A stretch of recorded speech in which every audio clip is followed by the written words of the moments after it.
امن و سلامتی کا دور ہے تو لوگ اپنے اوقات بیکار کر دیتے ہیں، چبوتروں پہ گزارتے ہیں یا چائے نوشی میں گزارتے ہیں، ٹھیٹے ٹھٹا کرنے میں گزارتے ہیں، دوست و احباب کے ساتھ سیر و تفریح میں گزارتے ہیں۔ امن کا زمانہ جب دیا گیا، سلامتی دی گئی تو تم نے کیا کیا، یہ بھی پوچھا جائے گا۔ تو حضور پاک علیہ الصلوۃ والسلام فرما رہے ہیں سورہ تکاثر کی آیت نمبر 8 آخری آیت میں، قیامت کے دن تم سے جن نعمتوں کے بارے میں پوچھنے کا ذکر کیا جا رہا ہے وہ نعمت امن و سلامتی کی نعمت ہے، صحت و عافیت کی نعمت ہے۔ پوچھنے کا مطلب یہ ہے کہ پوچھا جائے گا، استعمال صحیح نہیں کیا، شکر ادا نہیں کیا، غیروں کے کام نہیں آئے، تو پھر اس کے بدلے میں بدلہ دیا جائے گا، عذاب دیا جائے گا، سزا دی جائے گی۔ تو بہرحال یہ تفصیل حضور پاک علیہ الصلوۃ والسلام نے 2 کلمات میں بیان فرما دی، الامن والصحہ۔ تو صحت کے متعلق احادیث پاک ہے، حضور پاک صلی اللہ علیہ وسلم کے فرامین ہیں، اور صحت کو باقی کیسے رکھ سکتے، کھوئی ہوئی صحت لوٹا کیسے سکتے۔ حضور پاک صلی اللہ علیہ وسلم کے فرامین کی روشنی میں ہم دیکھنا چاہیے۔ ڈاکٹر کیا کہتے ہیں، ٹھیک ہے کہہ لینے دیجئے، طبیب کیا کہتے ہیں وہ ان کا مشورہ ہے، مگر ہم جس نبی کریم صلی اللہ علیہ وسلم پر ایمان لائے ہیں، پیارے آقا صلی اللہ علیہ وسلم صحت کے بارے میں اور کھوئی ہوئی صحت کو لوٹانے کے بارے میں اور صحت مند رہنے کے متعلق کیا فرمایا، یہ تفصیلات انشاءاللہ تعالی آج ہم آپ کے سماعت میں لائیں گے۔ حضور پاک علیہ الصلوۃ والسلام سے ایک صحابی نے عرض کیا، ما افضل الدعا، کہ حضور دعاؤں میں افضل ترین دعا کون سی ہے، یعنی جس دعا کی فضیلت زیادہ ہے، جس دعا کا مقام زیادہ ہے، وہ کون سی دعا ہے؟ دعائیں تو ہزاروں لاکھوں ہیں، لیکن افضل ترین دعا کون سی ہے؟ تو پیارے آقا صلی اللہ علیہ وسلم نے فرمایا، ان تسأل اللہ العفو والعافیہ فی الدنیا والآخرہ۔ حضور نے فرمایا کہ اے میرے امتی، اللہ تعالیٰ سے تم مانگو کہ عافیت عطا فرمائے اور معاف فرما دے۔ جوانی کی، شباب کی نعمت ایسی نعمت ہے، اس نعمت کی قدر بوڑھوں کو ہوتی ہے۔ بڑھاپے میں معلوم ہوتا ہے کہ جوانی کیسی تھی، جوانی کے زمانے میں کچھ بھی نہیں معلوم ہوتا، اس لیے اکثر نوجوان غفلت کا شکار رہتے ہیں۔ طاقت قوت اللہ تعالیٰ نے عطا فرمائی، بس جو دل بولا کھاؤ پیو، راتوں میں جاگو اور بس چائے پیو، اس کے بعد حقے پیو، شراب پیو، معاذ اللہ، اس طرح کر کے اپنی ساری زندگی کو تباہ کر لیتے ہیں، اس کی حفاظت نہیں کرتے۔ تو شباب کی قدر بوڑھوں کو ہوتی ہے، اور اس کے بعد ارشاد فرمایا صحت کی قدر مریضوں کو ہوتی ہے، جو بیمار ہیں ان کو معلوم ہوتا ہے کہ صحت کیا ہے۔ پھر یہ ارشاد فرمایا کہ عافیت کی قدر مصیبت زدہ آدمی کو ہوتی ہے، یعنی جو مصیبت میں مبتلا ہے اسے معلوم ہوتا ہے کہ عافیت کیا ہے، بغیر مصیبت کے رہنا کتنی بڑی دولت ہے۔ اور ایسے ہی زندگی ایک نعمت ہے، اس کی قدر مرے ہوئے آدمی کو یا مرنے والے کو معلوم ہوتی ہے، جو موت کے قریب آتا ہے اسے پتہ چلتا ہے کہ زندگی کیا اہمیت والی ہے۔ تو 4 نعمتوں کی قدر 4 لوگوں کو ہی پتہ چلتی ہے، یعنی تقریباً آج سے 1300 سال پہلے کے بزرگ ہیں، نوجوانوں سے مخاطب کر کے فرما رہے ہیں کہ اے نوجوانوں، بیماری سے پہلے صحت کی طرف دوڑو، بیماری آنے سے پہلے صحت مندی کی طرف دوڑ لگاؤ۔ کیا مطلب ہے اس کا؟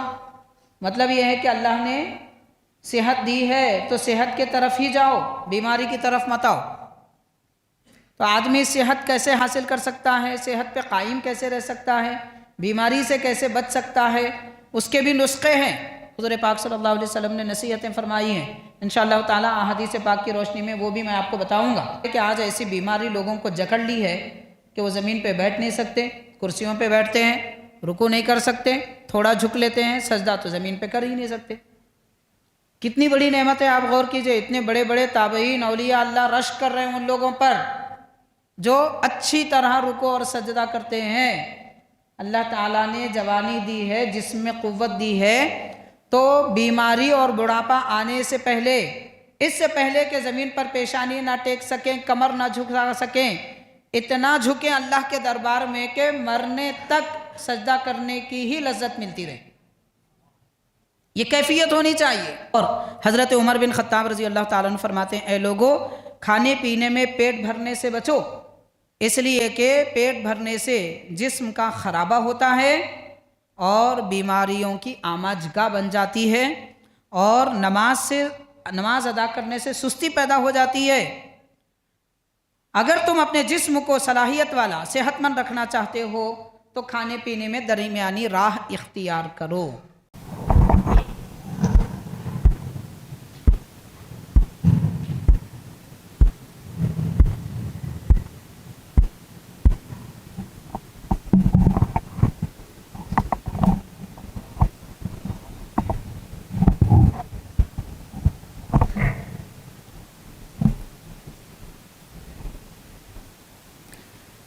الحمد للہ رب العالمین والصلاة والسلام علی سید الانبیاء والمرسلین وعلی آلہ واصحابہ اجمعین۔ قال اللہ تعالی فی کلامہ القدیم: اعوذ باللہ من الشیطان الرجیم، بسم اللہ الرحمن الرحیم۔ ثم لتسألن یومئذ عن النعیم، صدق اللہ العظیم۔ وقال اللہ تعالی فی شأن حبیبہ: ان اللہ وملائکتہ یصلون علی النبی یا ایہا الذین آمنوا صلوا علیہ وسلموا تسلیما۔ اللہم صلی علی سیدنا محمد وعلی آلہ وصحبہ افضل صلواتک وعدد معلوماتک وبارک وسلم۔ محترم حاضرین، معزز سامعین، السلام علیکم ورحمۃ اللہ وبرکاتہ۔ اللہ تبارک و تعالیٰ کا بڑا احسان ہے، اس کے دربار میں ہم بے حد شکر ادا کرتے ہیں کہ پروردگار نے بے شمار نعمتوں کے سمندر میں ہمیں غرق کر دیا ہے، اور ایسی نعمتیں کہ اس کی نعمتوں کے بغیر نہ ہماری زندگی پوری ہو سکتی ہے، نہ ہماری آخرت پوری ہو سکتی ہے۔ اور ان تمام نعمتوں کا تذکرہ، اس کے متعلق سوال کیے جانے کے بارے میں قرآن مجید میں اللہ تعالیٰ نے ارشاد فرمایا سورہ تکاثر میں کہ پھر ضرور تم سے قیامت کے دن پوچھا جائے گا نعمتوں کے بارے میں، نعمتوں کے متعلق سوال کیا جائے گا۔ یعنی اللہ تعالیٰ نے ہم کو جو نعمتیں عطا فرمائی، ان نعمتوں کے بارے میں سوال کیا جائے گا کہ اس نعمت کا تم نے شکریہ ادا کیا، یا اس نعمت کو تم نے کیسے استعمال کیا، یا اس نعمت کو رب کی اطاعت میں استعمال کیا یا پھر نافرمانی میں استعمال کیا۔ بہرحال رب جانے کے کس قسم کے سوالات کیے جائیں گے، لیکن نعمتوں کے بارے میں ہر بندے سے پوچھا ضرور جائے گا۔ حاضرین، اس آیت پاک کے نازل ہونے کے بعد صحابہ کرام نے حضور نبی کریم علیہ السلام سے عرض کیا کہ حضور آپ فرمائیے وہ کون سی نعمتیں ہیں جن کے بارے میں پوچھنے کا ذکر کیا جا رہا ہے، یعنی قیامت کے دن اللہ تعالیٰ ہمیں دی گئی نعمتوں کے بارے میں پوچھے گا تو وہ کون سی نعمتیں ہیں۔ تو پیارے آقا علیہ السلام نے ارشاد فرمایا، ایک حدیث پاک ہے، کتاب الزہد، امام احمد بن حنبل رحمۃ اللہ علیہ کی کتاب ہے۔ تو آپ نے ارشاد فرمایا، حضور پاک علیہ السلام نے ارشاد فرمایا، الامن والصحہ، یعنی امن اور صحت، یہ وہ نعمتیں ہیں جن کے بارے میں تم سے قیامت کے دن پوچھا جائے گا۔ مطلب یہ ہے کہ اللہ تعالیٰ نے تمہیں امن و سلامتی عطا فرمائی، اللہ تبارک و تعالیٰ نے تمہیں صحت و عافیت عطا فرمائی۔ اس امن کے زمانے میں، سلامتی کے زمانے میں تم نے عبادتوں میں کیا کثرت کی، اور بندگان خدا کے کیسے کام آئے، کیا علم کا کام کیا، عقل و فہم کا کام کیا، یا سوتے ہوئے بیکار باتوں میں اپنا وقت گزار دیے۔ امن و سلامتی کا دور ہے تو لوگ اپنے اوقات بیکار کر دیتے ہیں، چبوتروں پہ گزارتے ہیں، یا چائے نوشی میں گزارتے ہیں، ٹھیٹے ٹھٹا کرنے میں گزارتے ہیں، دوست و احباب کے ساتھ سیر و تفریح میں گزارتے ہیں۔ امن کا زمانہ جب دیا گیا، سلامتی دی گئی تو تم نے کیا کیا، یہ بھی پوچھا جائے گا۔ اور صحت جب دی گئی تو تم نے کیسے عبادت کی۔ آج اللہ تبارک و تعالیٰ نے ہم کو ایسی صحت عطا فرمائی، ماشاءاللہ، کھڑے رہ سکتے ہیں، بیٹھ سکتے ہیں، تیزی سے چل سکتے ہیں، ضرورت پڑنے پہ دوڑ سکتے ہیں، بوجھ خود کا بھی اٹھا سکتے ہیں، کسی اور کا بھی اٹھا سکتے ہیں۔ زبان میں قوت عطا فرمائی کہ اچھی بات بول سکتے ہیں، آنکھوں میں قوت دی کہ اللہ کا کلام قرآن مجید پڑھ سکتے ہیں، لیکن افسوس کہ ہم نے یہ ساری نعمتوں کو غلط طریقے میں استعمال کیا۔ اب جب بیمار ہو گئے، بڑی عمر آ گئی، بیٹھنے کے قابل نہ رہے، کھڑے رہنے کے قابل نہ رہے، رکوع سجدہ کرنے کے قابل نہیں رہے، تو اس زمانے میں افسوس کرنے لگے کہ کاش میں پہلے عبادت کر لیتا تو اچھا تھا۔ تو صحت کے بارے میں بھی اللہ تعالیٰ پوچھے گا۔ صحت کا زمانہ، آپ غور کیجئے کہ ایک دن بخار آ جائے، سجدہ صحیح طریقے سے نہیں کر سکتے، تب معلوم ہوتا ہے کہ صحت کتنی بڑی دولت ہے۔ اللہ نے کھانسی نہیں دی، اطمینان سے ماشاءاللہ کہہ سکتے ہیں، بول سکتے ہیں۔ اس وقت ہم نے ذکر نہیں کیا، تلاوت نہیں کی، لیکن جب کھانسی آئے گی تب پڑھنا چاہیں گے تو ایک لفظ صحیح ادا نہ کر سکیں گے۔ کتنی بڑی دولت ہے صحت اللہ نے ہم کو جو عطا فرمائی۔ تو حضور پاک علیہ السلام فرما رہے ہیں سورہ تکاثر کی آیت نمبر 8 آخری آیت میں، قیامت کے دن تم سے جن نعمتوں کے بارے میں پوچھنے کا ذکر کیا جا رہا ہے وہ نعمت امن و سلامتی کی نعمت ہے، صحت و عافیت کی نعمت ہے۔ پوچھنے کا مطلب یہ ہے کہ پوچھا جائے گا، استعمال صحیح نہیں کیا، شکر ادا نہیں کیا، غیروں کے کام نہیں آئے، تو پھر اس کے بدلے میں بدلہ دیا جائے گا، عذاب دیا جائے گا، سزا دی جائے گی۔ تو بہرحال یہ تفصیل حضور پاک علیہ السلام نے 2 کلمات میں بیان فرما دی، الامن والصحہ۔ حضرت ابو ہریرہ رضی اللہ تعالیٰ عنہ اسی حدیث پاک کی اس آیت پاک کی تشریح میں یہ حدیث نقل کی گئی ہے۔ حضرت ابو ہریرہ رضی اللہ تعالیٰ عنہ فرماتے ہیں، میں نے حضور پاک علیہ السلام سے عرض کیا کہ حضور، قیامت کے دن بندے سے کس نعمت کے بارے میں پوچھا جائے گا جو قرآن پاک میں آیا ہے، تو کیا مطلب ہے اس کا؟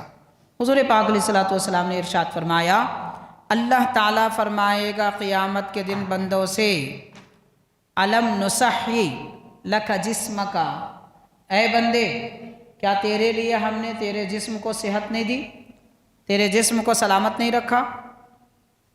جسم سلامت تھا، صحت و عافیت تھی، تو تو نے کیا عبادت کی اور کمزوروں کے کیسے کام آیا؟ کس طریقے سے لوگوں کی ضرورتوں میں تو نے ان کا ساتھ دیا؟ اس قسم کے کئی سوالات کیے جائیں گے۔ الم نصحی لک جسمک، کہ تیرے جسم کو ہم نے کیا تیرے لیے صحیح نہ بنایا؟ اللہ تعالیٰ نے ماشاءاللہ آج ہم کو یہ صحت دی ہے، اس کے بارے میں قیامت کے دن پوچھا جائے گا۔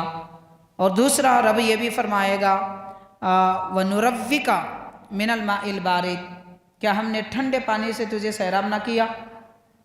جب پیاس لگی ٹھنڈا پانی میسر آیا۔ تو یہ نعمتیں ہیں، ان نعمتوں کے بارے میں قیامت کے دن پوچھا جائے گا۔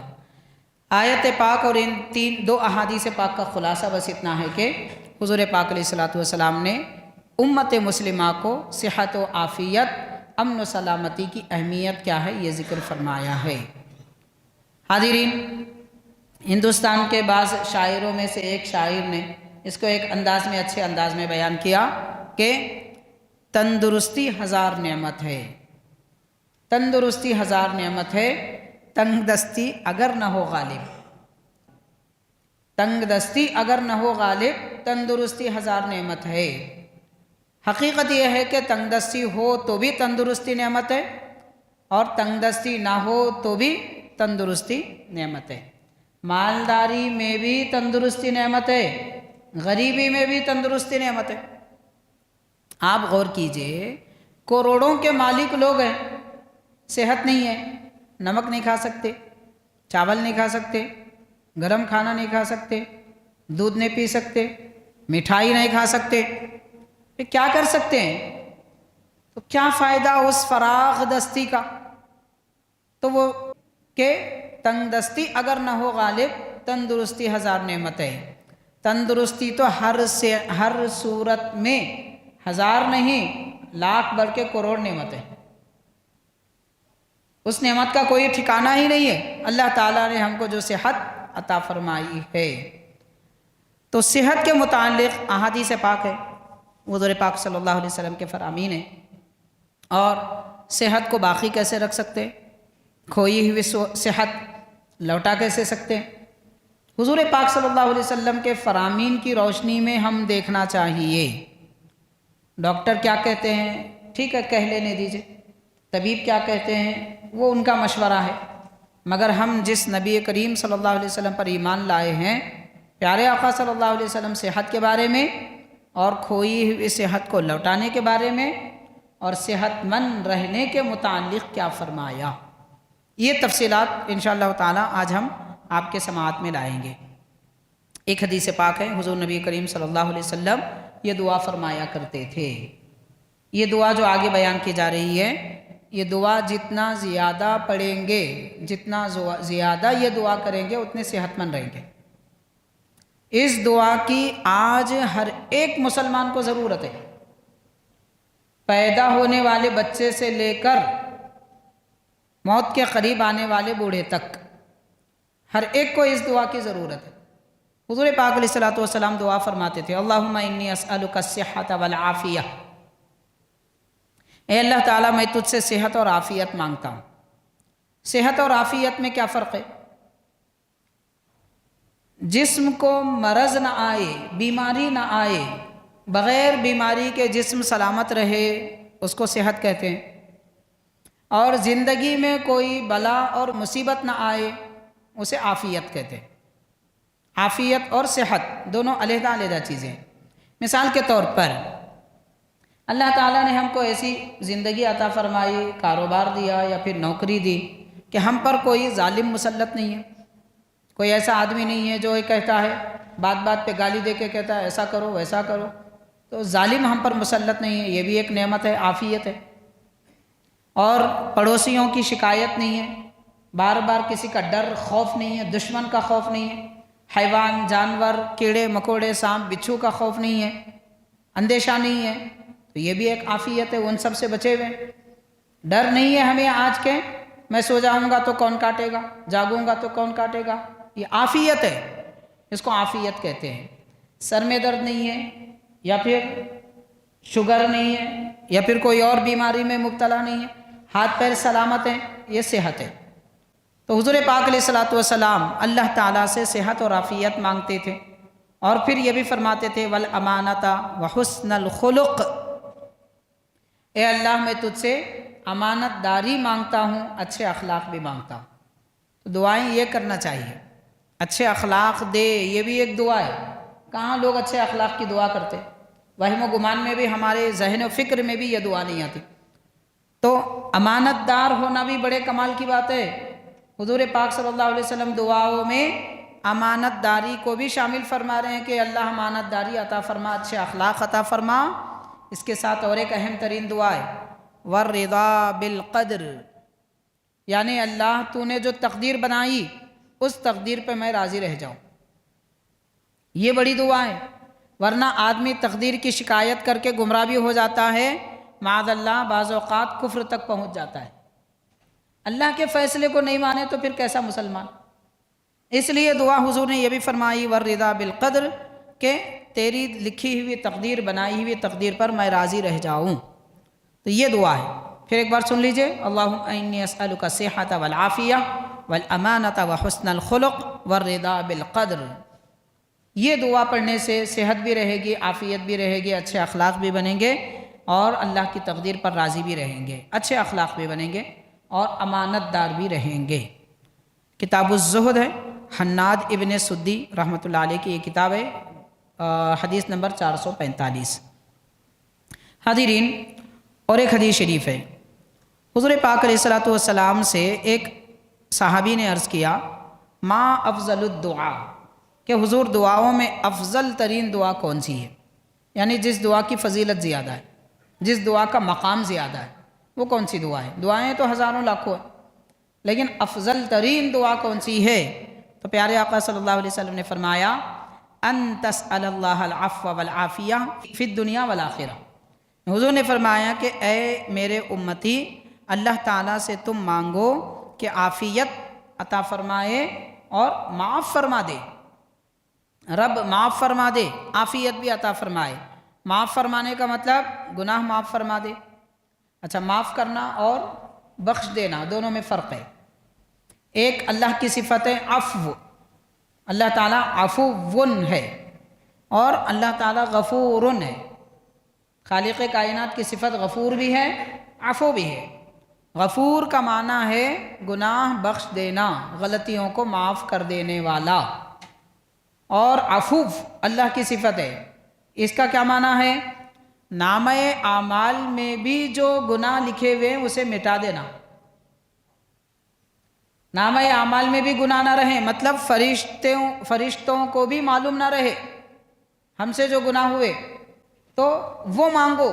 حضور فرما رہے ہیں کہ ان تسأل اللہ العفو والعافیہ، اللہ تعالیٰ سے تم عفو مانگو اور عافیت بھی مانگو، بلاؤں سے نجات بھی مانگو، گناہوں پر پردہ بھی مانگو، نامہ اعمال میں بھی گناہ لکھے نہ رہے، یہ سوال کرو۔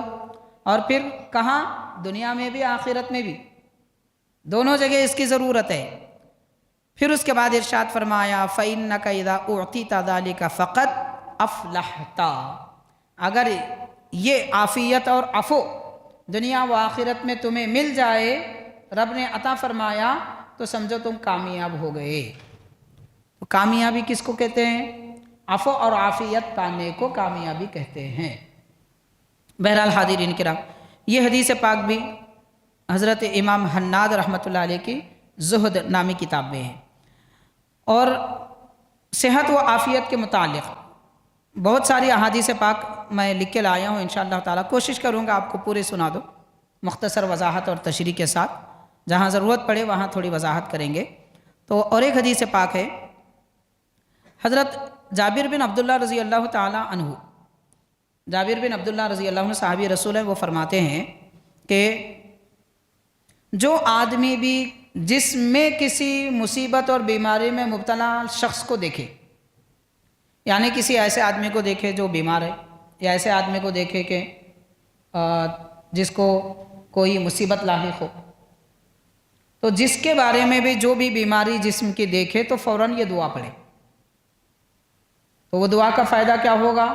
بیمار یا مصیبت زدہ آدمی کو دیکھ کر جو آدمی یہ دعا پڑھے گا، وہ اس بیماری میں، اس مصیبت میں خود مبتلا نہیں ہوگا، اس سے بچے گا۔ مثال کے طور پر میں آپ کو سمجھانے کے لیے بولوں گا، آپ نے پہلی مرتبہ کسی آدمی کو دیکھا آشوب چشم آئے ہوئے، آنکھوں کی بیماری، فوراً یہ دعا پڑھ لیں، پھر آپ کو وہ آنکھوں کی بیماری نہیں آئے گی۔ اب جیسے اس دور میں دیکھ رہے ہیں ہم، ہر وقت سال میں 1-2 مرتبہ کچھ نہ کچھ وائرس پھیلتا ہے، ابھی بھی چل رہا ہے ایک وائرس، سردی، سر میں درد، بخار کا وائرس۔ اب ڈرایا جا رہا ہے، خواہ کے مصیبتوں میں، پریشانیوں میں ڈالا جا رہا ہے۔ کسی آدمی کو جیسے ہم دیکھ لیں فوراً یہ دعا پڑھے، لیکن ایک بات یہ بھی ہے، علماء نے لکھا ہے یہ دعا اس کے سامنے آواز سے نہ پڑھے۔ خیر اب یہ ہندوستان ہے، آواز سے پڑھے بھی تو کوئی فرق نہیں پڑے گا، کیونکہ لوگوں کو سمجھ میں نہیں آتا۔ عرب کے لوگ ہو تو ان کو سمجھ میں آتا ہے، اس لیے ان کے سامنے بڑی آواز سے نہ پڑھیں کہا گیا۔ کیوں؟ اس کی وجہ یہ ہے کہ اس میں اپنے لیے عافیت مانگی جا رہی ہے۔ جیسے حضور پاک صلی اللہ علیہ وسلم نے یہ دعا سکھائی ہے، الحمدللہ الذی عافانی مما ابتلاک بہ وفضلنی علی کثیر ممن خلق تفضیلا، یعنی تمام تعریف اللہ تعالیٰ کے لیے ہے جس نے مجھے عافیت دی اس بیماری سے، مصیبت سے، جس میں تجھے رب نے مبتلا کیا۔ یعنی تم بیمار ہیں، اللہ کا شکر ہے کہ اللہ نے مجھے بیمار نہیں بنایا۔ تو ایسا کسی بیمار کے سامنے بڑی آواز سے کہیں گے تو اسے تکلیف ہوگی، لیکن خود کی حفاظت بھی، خود کا تحفظ، اپنی سیفٹی بھی ضروری ہے۔ اس لیے حضور پاک صلی اللہ علیہ وسلم نے دعا سکھائی ہے کہ تم محفوظ رہو۔ مطلب یہ نہیں ہے بھائی کہ کوئی آدمی پانی میں گر رہا ہے تو آپ بھی گر جاؤ، اسے بچاؤ مگر خود نہ گرو، تو وہ سکھایا جا رہا ہے یہاں پر۔ تو کسی بیمار کو دیکھ کر، مصیبت زدہ آدمی کو دیکھ کر، آزمائش میں مبتلا شخص کو دیکھ کر اگر یہ دعا پڑھیں گے تو ہم وہ مصیبت اور بیماری میں نہیں مبتلا ہوں گے۔ الحمدللہ الذی عافانی مما ابتلاک بہ، اللہ تعالیٰ کے لیے تعریف ہے، اس نے مجھے عافیت دی، بچایا اس آزمائش سے جس میں رب نے تجھے مبتلا کیا۔ اور مخلوق میں مجھے اللہ تعالیٰ نے بہت سارے لوگوں پر فضیلت دی، یہ دعا کریں۔ تو فرمایا حضرت جابر بن عبداللہ رضی اللہ تعالیٰ عنہ نے، جو بھی مریض کو دیکھ کر یہ پڑھے گا الا عوفی من ذلک البلاء، اس آزمائش سے وہ محفوظ رہے گا، عافیت میں رہے گا اس آزمائش سے۔ تو یہ دعا بھی ضرورت ہے عافیت اور صحت مندی کے لیے، کہ جب بھی ہم کسی مریض کو دیکھیں اور پریشان زدہ آدمی کو دیکھے فوراً یہ دعا پڑھ لے. اور یہ دعا بھی حضرت حناد رحمۃ اللہ علیہ کی کتاب الزہد میں. اور حاضرین، ایک بڑے تابعی بزرگ ہیں حضرت حاتم اصم رحمۃ اللہ علیہ. ان کے متعلق اس سے پہلے ہم نے 2-3 مرتبہ کچھ وضاحتیں اور کچھ واقعات بھی بیان کیے تھے. بڑے مشہور صوفی بزرگ ہیں، عالم دین ہیں، محدث ہیں. حضرت حاتم اصم رحمۃ اللہ علیہ وہ فرماتے ہیں کہ 4 نعمتوں کی قدر 4 لوگوں کے ہی ہوتی ہے. 4 کے سوا دوسرے 4 نعمتوں کو نہیں جانتے. 4 نعمتوں کی قدر 4 لوگوں کو ہی ہوتی ہے. تو ارشاد فرمایا کہ ایک الشباب لا يعرفه الا الشیوخ، کہ نوجوانی کی نعمت ایسی نعمت ہے، جوانی کی شباب کی نعمت ایسی نعمت ہے، اس نعمت کی قدر بوڑھوں کو ہوتی ہے. بڑھاپے میں معلوم ہوتا ہے کہ جوانی کیسی تھی. جوانی کے زمانے میں کچھ بھی نہیں معلوم ہوتا، اس لیے اکثر نوجوان غفلت کا شکار رہتے ہیں. طاقت قوت اللہ تعالیٰ نے عطا فرمائی، بس جو دل بولا کھاؤ پیو، راتوں میں جاگو اور بس چائے پیو، اس کے بعد حقے پیو، شراب پیو، معاذ اللہ، اس طرح کر کے اپنی ساری زندگی کو تباہ کر لیتے ہیں، اس کی حفاظت نہیں کرتے. تو شباب کی قدر بوڑھوں کو ہوتی ہے. اور اس کے بعد ارشاد فرمایا صحت کی قدر مریضوں کو ہوتی ہے. جو بیمار ہیں ان کو معلوم ہوتا ہے کہ صحت کیا ہے.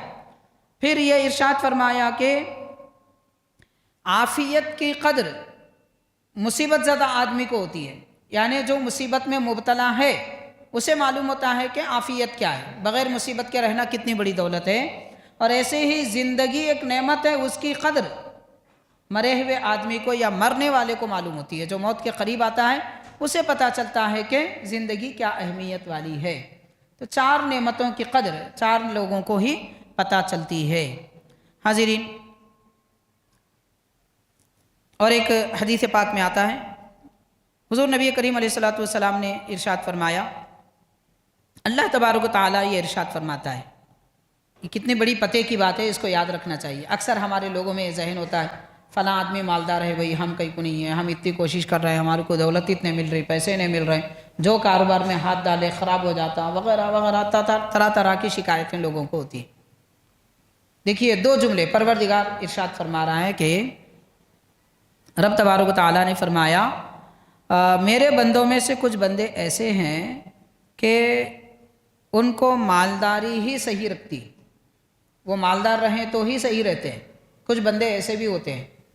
اور فرمایا وَلَوْ أَفْقَرْتُهُ لَأَفْسَدَهُ، اگر میں ان بندوں کو غریب بنا دوں تو ان کا ایمان خراب ہو جائے گا، زندگی خراب ہو جائے گی. تو بعض ایسے ہوتے ہیں جو غربت کو برداشت نہیں کرتے.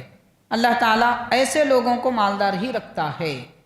پھر اس کے بعد ارشاد فرمایا کہ میرے بندوں میں سے کچھ بندے ایسے ہیں ان کو صحت ہی فائدہ دیتی ہے. اگر میں ان کو بیمار کر دوں تو وہ بیماری ان کے لیے فساد کا ذریعہ بنے گی. یعنی بیماری کی وجہ سے ناشکراپن ہو جائے گا اور بیماری کی وجہ سے عبادتیں سے دور ہو جائیں گے. پھر ناشکری انسان کو کفر تک لے جاتی ہے. تو اس کو بچانے کے لیے بعض لوگ ہوتے ہیں صحت مند ہی رہتے ہیں، ماشاءاللہ بیمار نہیں ہوتے. ایک بات اچھی طرح یاد رکھیں، اس میں کوئی شک نہیں ہے کہ بیماری ہو یا انتہائی بڑی تنگ دستی کہہ رہا ہوں میں، ضرورت کے مطابق دولت اور پیسہ مل رہا ہے تو اس کو تنگ دستی نہیں بولتے. تنگ دستی کا مطلب ضرورت کے بقدر بھی ہم کو کوئی چیز نہیں مل رہی ہے، کوشش کرنے پر بھی، اس کو تنگ دستی کہتے ہیں. ہنر ہے، علم ہے، سب کچھ موجود ہے مگر کچھ کر نہیں سک رہے، جہاں جاتے ہیں نا امیدی ہوتی ہے، اس کو تنگ دستی کہتے ہیں. علم ہے، ہنر ہے، سب کچھ ہے مگر کچھ کرتے نہیں ہیں، بس تن کے سوتے رہتے، سستی کاہلی میں پڑے رہتے ہیں، غیروں پہ امید بنائے بیٹھے ہیں، اس کو تنگ دستی نہیں بولتے اس کو. تو خیر، اللہ تعالیٰ کسی کو تنگ دست بنا دیتا ہے اور کسی کو دولت دیتا ہے. وہ دولت مند کو اگر تنگ دستی دے گا تو اس کا ایمان بھی خراب ہو جائے گا، اس کا بدن بھی خراب ہو جائے گا، اس کی دنیا بھی خراب ہو جائے گی، کیونکہ وہ تنگ دستی کو برداشت نہیں کر سکتا. تو رب تعالیٰ جس کو جو نعمت دیتا ہے وہ نعمت کے وہ قابل ہوتا ہے، نعمت کے قابل ہوتا ہے. فقیری بھی ایک نعمت ہے، مالداری بھی ایک نعمت ہے. مالداری میں بھی اللہ کے قدرت کے جلوے ہیں. اس کی عنایتوں کے جلوے ہیں، اور فقیری میں بھی اس کی شفقت اور اس کی قربت کے جلوے ہیں، رحمت کے جلوے ہیں۔ اس کو سمجھنے کی ضرورت ہے۔ بہرحال یہ بھی ایک حدیث پاک ہے، خط القلوب میں یہ حدیث پاک لکھی گئی ہے۔ اور ایک بزرگ حضرت یوسف بن اسبات رحمۃ اللہ علیہ، یہ بھی غالباً تابعین میں سے آتے ہیں، وہ فرماتے ہیں کہ یا معاشر الشباب، نوجوانوں سے فرما رہے ہیں، اے نوجوانوں، مخاطب کر کے حضرت فرما رہے ہیں، یعنی تقریباً آج سے 1300 سال پہلے کے بزرگ ہیں، نوجوانوں سے مخاطب کر کے فرما رہے ہیں کہ اے نوجوانوں، بیماری سے پہلے صحت کی طرف دوڑو، بیماری آنے سے پہلے صحت مندی کی طرف دوڑ لگاؤ۔ کیا مطلب ہے اس کا؟ مطلب یہ ہے کہ اللہ نے صحت دی ہے تو صحت کی طرف ہی جاؤ، بیماری کی طرف مت آؤ۔ تو آدمی صحت کیسے حاصل کر سکتا ہے، صحت پہ قائم کیسے رہ سکتا ہے، بیماری سے کیسے بچ سکتا ہے، اس کے بھی نسخے ہیں۔ حضور پاک صلی اللہ علیہ وسلم نے نصیحتیں فرمائی ہیں، انشاءاللہ تعالی احادیث پاک کی روشنی میں وہ بھی میں آپ کو بتاؤں گا۔ تو وہ طریقہ جو حضور نے بیان فرمایا، وہ طریقہ اختیار کریں گے تو اور صحت کی طرف دوڑیں گے، بیماری سے دور ہو جائیں گے۔ تو حضرت یوسف بن اسبات رحمۃ اللہ علیہ نصیحت فرما رہے ہیں۔ اس کے بعد کیا فرماتے ہیں؟ ارشاد فرماتے ہیں، ساری دنیا میں اگر میں کسی پر ناز کر سکتا ہوں یا رشک کر سکتا ہوں، رشک کا مطلب جس کو جو نعمت ملی ہے اس کے بارے میں یہ فکر کرنا کہ کاش مجھے یہ نعمت مل جائے اور اس کے پاس بھی باقی رہے، اس کو رشک کہتے ہیں۔ اور حسد کیا ہوتا ہے؟ کسی کو دیکھ کر اتنا جلنا کہ وہ آدمی مالدار ہے غریب ہو جائے، صحت مند ہے بیمار ہو جائے، اس نے گھر بنایا ٹوٹ جائے، کار لی ایکسیڈنٹ ہو جائے اور مجھے سب مل جائے، یہ امید کرنے کا نام حسد ہے۔ دین اسلام میں حسد گناہ کبیرہ ہے، حرام ہے۔ اس سے پہلے ہم نے حسد کے متعلق بڑی تفصیلی گفتگو کی ہے۔ بہرحال حاضرین، حضرت یوسف بن اسبات رحمۃ اللہ علیہ فرماتے ہیں کہ وہ آدمی پر میں رشک کرتا ہوں اور اس پہ ناز کرتا ہوں کہ جو رکوع سجدہ پورے طریقے سے ادا کرتا ہے۔ حاضرین غور کیجئے، کتنی بڑی نعمت ہے رکوع کرنا، سجدہ کرنا۔ آج سے 15 سال پہلے یہ بیماری عام نہیں تھی، لوگ زمین پر اگر کھڑے نہیں رہ سکتے تو زمین پر مگر بیٹھتے تھے، زمین پہ سجدہ کرتے تھے، پیشانی زمین پر ٹکاتے تھے۔ مگر افسوس کی بات ہے کہ آج ایسی بیماری لوگوں کو جکڑ لی ہے کہ وہ زمین پہ بیٹھ نہیں سکتے، کرسیوں پہ بیٹھتے ہیں، رکوع نہیں کر سکتے، تھوڑا جھک لیتے ہیں، سجدہ تو زمین پہ کر ہی نہیں سکتے۔ کتنی بڑی نعمت ہے، آپ غور کیجئے، اتنے بڑے بڑے تابعین اولیاء اللہ رشک کر رہے ہیں ان لوگوں پر جو اچھی طرح رکوع اور سجدہ کرتے ہیں۔ اللہ تعالیٰ نے جوانی دی ہے، جسم میں قوت دی ہے، تو بیماری اور بڑھاپا آنے سے پہلے، اس سے پہلے کہ زمین پر پیشانی نہ ٹیک سکیں، کمر نہ جھکا سکیں، اتنا جھکیں اللہ کے دربار میں کہ مرنے تک سجدہ کرنے کی ہی لذت ملتی رہے۔ یہ کیفیت ہونی چاہیے۔ اللہ تعالیٰ نے جن کو ایسے امراض میں مبتلا کیا ان کو صحت دے، لیکن ہمارے لیے نصیحت ہے، جن کو رب نے صحت دی ہے وہ وقت آنے سے پہلے سجدے زیادہ کریں۔ اللہ نے جوانی، طاقت اور قوت رات میں چبوترا میٹنگ کے لیے نہیں دی ہے، گاڑیوں پر، چوراہوں پر بیٹھنے، ہوٹلوں میں بیٹھنے، گاڑیوں پر پھرنے کے لیے نہیں دی ہے۔ یہ نعمتیں اللہ تعالیٰ نے سجدہ ریزی کے لیے دی ہے، رکوع کرنے کے لیے دی ہیں، لمبا لمبا قیام کرنے کے لیے دی ہے۔ وقت اپنی قوت کا استعمال ایسے کام میں کیا کرے۔ تو حضرت یہ فرماتے ہیں کہ مجھے رشک ہوتا ہے ان لوگوں پر جو اپنا رکوع اور سجدہ پورا کرتے ہیں۔ احیاء العلوم میں حضرت امام غزالی رحمۃ اللہ علیہ نے یہ قول بیان فرمایا۔ اب حاضرین، یہاں سے چند وہ امور ہم آپ کو بیان کریں گے جس سے صحت ملتی ہے۔ حضور پاک رحمۃ للعالمین صلی اللہ علیہ وسلم نے احادیث شریفہ میں بیماریوں کی دوائیں بھی بتائی ہیں، دعائیں بھی سکھائی ہیں۔ آج ہم کو دواؤں کے لیے کہیں اور جانا پڑتا ہے۔ اب یہ تو ایسا ترقی یافتہ دور ہے جناب، کوئی حکیم صاحب حضور پاک صلی اللہ علیہ وسلم کے طریقے کے مطابق دوا تجویز کرتے ہیں، لوگوں کو یقین ہی نہیں ہوتا، ارے یہ پرانے زمانے کی دوائیں بھی کہاں سے ہوتی ہیں، کیا چلتی ہیں، کھائی بھی تو اثر نہیں ہوتا، اس سے پہلے میں کھا کے دیکھا